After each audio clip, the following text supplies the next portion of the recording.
भीलवाड़ा से बड़ी खबर आपको बताते हैं, जहां पर अवैध बजरी खनन के खिलाफ बड़ा एक्शन लिया गया है। 12 ट्रैक्टर ट्रॉली और 5 जेसीबी की जब्ती हुई है।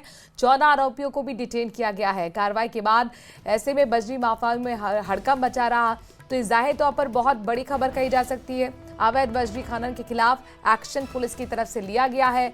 12 ट्रैक्टर ट्रॉली तस्वीरों में आप देख पा रहे हैं। 12 ट्रैक्टर ट्रॉली के साथ साथ 5 जेसीबी की जब्ती की कार्रवाई हुई है।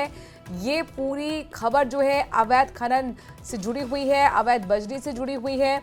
14 आरोपियों को भी डिटेन किया गया है, जिससे पूछताछ का सिलसिला चल रहा है।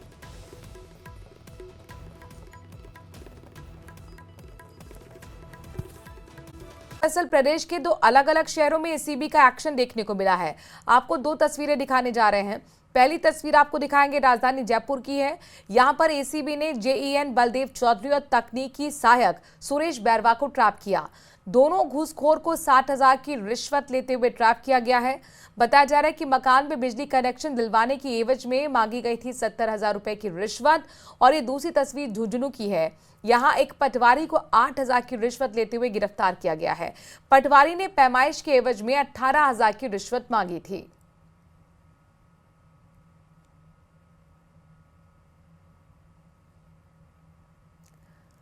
तो यहां पर एसीबी कुल मिलाकर आज पूरी तरह से एक्शन मोड में नजर आई है, जहां पर आप देख सकते हैं एक तरफ जेईएन तकनीकी सहायक को ट्रैप किया गया जयपुर के अंदर, तो वहीं झुंझुनू में 2 पटवारियों को ट्रैप किया गया है।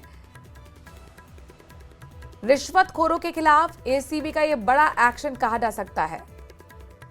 जयपुर और झुंझुनू में एक्शन मोड में एसीबी नजर आया है। 70,000 की रिश्वत मांगी गई थी जयपुर के अंदर। 60,000 की रिश्वत देते हुए ट्रैप किया गया दोनों कर्मचारियों को, तो वहीं 18,000 की रिश्वत लेते हुए 2 पटवारियों को झुंझुनू में ट्रैप किया गया है। भारत पाकिस्तान अंतर्राष्ट्रीय सीमा के पास से हेरोइन की भारी खेप बरामद की गई है, जो पाकिस्तान और कनाडा से चलाए जा रहे अंतर्राष्ट्रीय ड्रग कार्टेल को ध्वस्त किया गया। इस रिपोर्ट में आपको हम दिखाते हैं।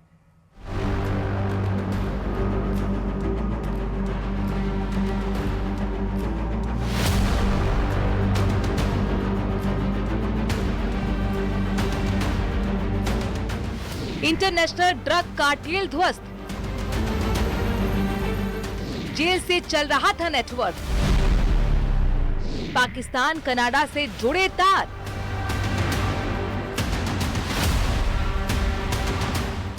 भारत पाकिस्तान बॉर्डर पर सीमा पार से नशे की तस्करी कर राजस्थान के रास्ते पंजाब भेजे जा रहा था, लेकिन पुलिस और बीएसएफ के साझा ऑपरेशन के तहत बाड़मेर में अंतर्राष्ट्रीय सीमा के पास ड्रग कार्टेल को ध्वस्त करते हुए 60 किलोग्राम से ज्यादा हेरोइन के साथ 9 तस्करों की गिरफ्तारी हुई। ये इंटरनेशनल ड्रग कार्टेल के खिलाफ बहुत बड़ी कामयाबी है, जो पाकिस्तान के तस्कर तनवीर शाह और कनाडा के तस्कर जोबन क्लेर भारत में गुरसाहिब सिंह की मदद से चला रहे थे। हालांकि गुरसाहिब पहले ही जेल में बंद था, लेकिन इसके बावजूद वो अपना नेटवर्क चला रहा था। ਅੰਮ੍ਰਿਤਸਰ ਨੂੰ ਇੱਕ ਹੋਰ ਬਹੁਤ ਵੱਡੀ ਕਾਮਯਾਬੀ ਮਿਲੀ ਹੈ। 60 ਕਿਲੋ ਤੋਂ ਅਬਵ ਹੀਰੋਇਨ ਬਰਾਮਦ ਕੀਤੀ ਗਈ ਹੈ ਔਰ ਇਹ ਜਿਹੜੀ ਰਿਕਵਰੀ ਹੈ, ਇਹ ਸਾਰਾ ਕਾਟਲ ਜਿਹੜਾ ਬਾਹਰੋਂ ਤਨਵੀਰ ਸ਼ਾਹ ਨਾਮ ਦਾ ਇੱਕ ਸਮਗਲਰ ਚਲਾ ਰਿਹਾ ਸੀ ਪਾਕਿਸਤਾਨ ਬੇਸਡ, ਤੇ ਜੋਬਨ ਕਲੇਰ ਜੋ ਕਿ ਕੈਨੇਡਾ ਬੇਸਡ ਇੱਕ ਅੰਮ੍ਰਿਤਸਰ ਰੂਰਲ ਦਾ ਰਹਿਣ ਵਾਲਾ ਪੁਰਾਣਾ ਸਮਗਲਰ ਹੈ, ਤੇ ਉਹਦੇ ਸਾਥੀ ਜਿਹੜਾ ਮੇਨਲੀ ਗੁਰਸਾਹਿਬ ਸਿੰਘ ਲੀਡ ਕਰ ਰਿਹਾ ਸੀ ਗੋਇੰਦਵਾਲ ਸਾਹਿਬ ਜੇਲ੍ਹ ਤੋਂ। ਇਹਨਾਂ ਵੱਲੋਂ ਜਿਹੜੀ ਸਾਰੀ ਇਹ ਕਾਟਲ ਚਲਾਇਆ ਜਾ ਰਿਹਾ ਸੀ ਔਰ ਟੋਟਲ 9 ਗ੍ਰਿਫਤਾਰੀਆਂ ਇਸ ਕੇਸ 'ਚ ਹੁਣ ਤੱਕ ਹੋਈਆਂ। ਔਰ ਜਿਹੜੀ ਇੰਟਰਸਟਿੰਗ ਗੱਲ ਹੈ ਕਿ ਇੰਟਰਨੈਸ਼ਨਲ ਬਾਰਡਰ ਦੇ ਵਿੱਚ ਬਾਰਮੇਰ ਰਾਜस्थान ਤੋਂ ਇਹ ਰਿਕਵਰੀ ਕੀਤੀ ਗਈ ਹੈ, ਬਿਲकुल इंटरनेशनल बॉर्डर ਦੇ ਨਾਲ। वहीं गिरफ्तार आरोपियों की पहचान गगनदीप सिंह उर्फ गगन, जश्नप्रीत सिंह उर्फ जश्न, गुरसाहिब सिंह, राजीव पंजगोत्रा उर्फ राजवीर सोमनाथ, पुरुषोत्तम सिंह उर्फ काला, कुलविंदर सिंह और राजेंद्र कौर के रूप में हुई है। इसके अलावा एक हवाला ऑपरेटर को भी गिरफ्तार किया गया है।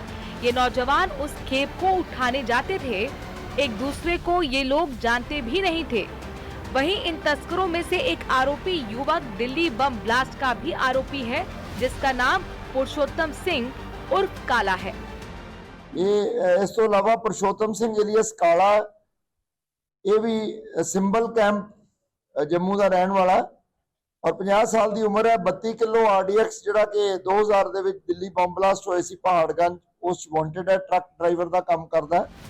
फिलहाल पाकिस्तान के तनवीर शाह से जुड़े 5 अन्य आरोपियों की भी पहचान कर ली गई है। उन्हें पकड़ने के लिए छापेमारी जारी है। इस मामले में और खुलासा होने की संभावना जताई जा रही है। Bureau report, news 18 Rajasthan.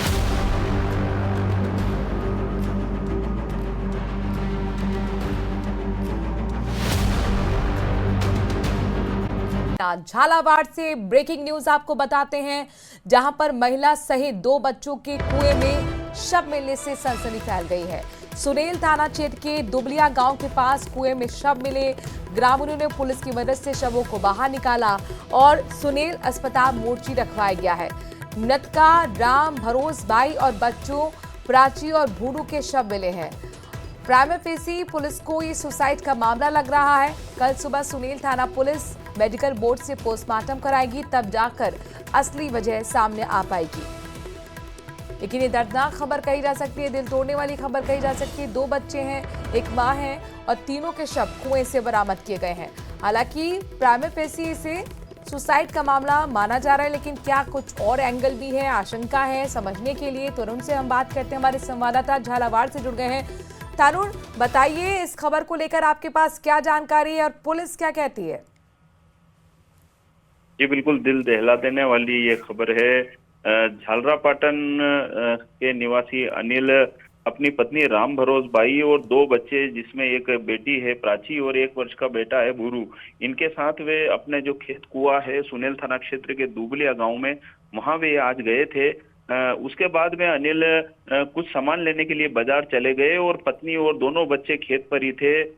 बाद में जब वे वापस खेत पर पहुंचे तो कुएं में उनकी चप्पलें तैरती हुई नजर आई। उसके बाद अनहोनी की आशंका पर महिला के पति और ग्रामीणों ने सुनेल थाना पुलिस को सारे मामले की सूचना दी। बाद में सुनेल पुलिस भी मौके पर पहुंची और काफी देर की मशक्कत के बाद जो महिला थी राम भरोस बाई और दोनों बच्चों के शव कुएं में बरामद हुए हैं। उसके बाद से इन तीनों के शवों को निकाला गया है और दुबलिया गांव से तीनों शवों को पास के सुनेल अस्पताल की मोर्चरी भिजवाया है, जहां कल सुबह मेडिकल बोर्ड से सभी शवों का पोस्टमार्टम किया जाएगा।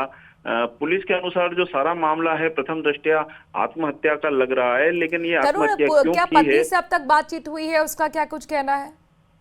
जी, पुलिस की जो बातचीत पति से हुई है उसके अनुसार पति का कहना यह है कि उसकी और पत्नी के बीच में किसी तरह की कोई अनबन नहीं हुई थी, न ही कोई किसी तरह की कोई बोलचाल की बात सामने आई है और वो कुछ सामान लेने के लिए बाजार गया था और उसी दौरान पीछे से इस तरह की घटना हुई है। लेकिन इस तरह की घटना जो हुई है उसके पीछे निश्चित रूप से कोई बड़ा कारण होगा जिसके पीछे इस महिला ने इस तरह का एक कदम उठाया है। लेकिन ये फिलहाल सारी चीजें पुलिस की जांच में ही साफ होगी और पोस्टमार्टम कल सुबह मेडिकल बोर्ड के द्वारा सुनेल के अस्पताल में किया जाएगा। लेकिन इस सारी घटना से पूरे इलाके में जानकारी हम तक सनसनी फैली हुई पहुंचाने है। के लिए।